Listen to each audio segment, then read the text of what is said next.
Guys, if your assessments here are correct, these are very covert weapons, aren't they? That's correct. There's no entry or exit wound.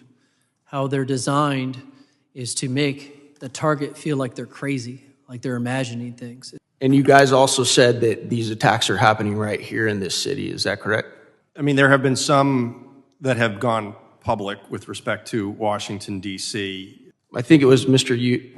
Grozev said you spoke to a Russian agent who said that they believe that Americans are using these same weapons on them. Is that correct? That is correct. Might that have something to do with part of the CIA's motive to cover up the existence of this tech and these weapons?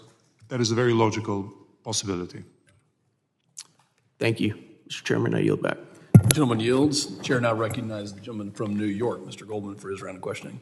Thank you, Mr. Chairman, and thank you to our witnesses for being here. Mr. Grozev, I want to follow up a little bit on the interactions you've had with Russian intelligence about these AHIs. And Mr. Zaid, I want to ask, and this is a hypothetical, but I'm trying to understand why our government would try to block information sharing or conceal information that they have.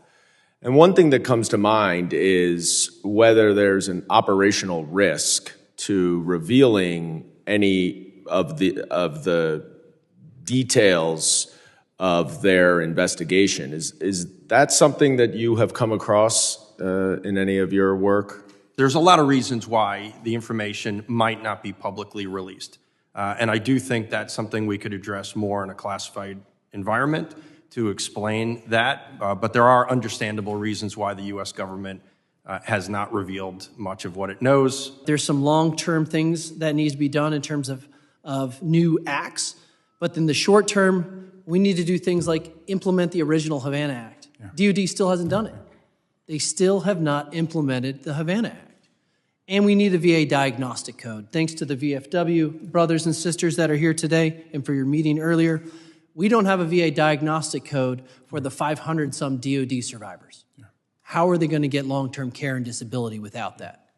Yeah. Well, I hope this issue you see in a room that is often contentious, explosive, volcanic, that you've got members on both sides who first honor and salute the victims and want to do everything we can to make sure that they're made whole, and if they can return. And then, of course, as the victims have wanted to do, make sure we do everything possible to prevent anyone else from suffering from this. And I yield back. Thank you, Chairman.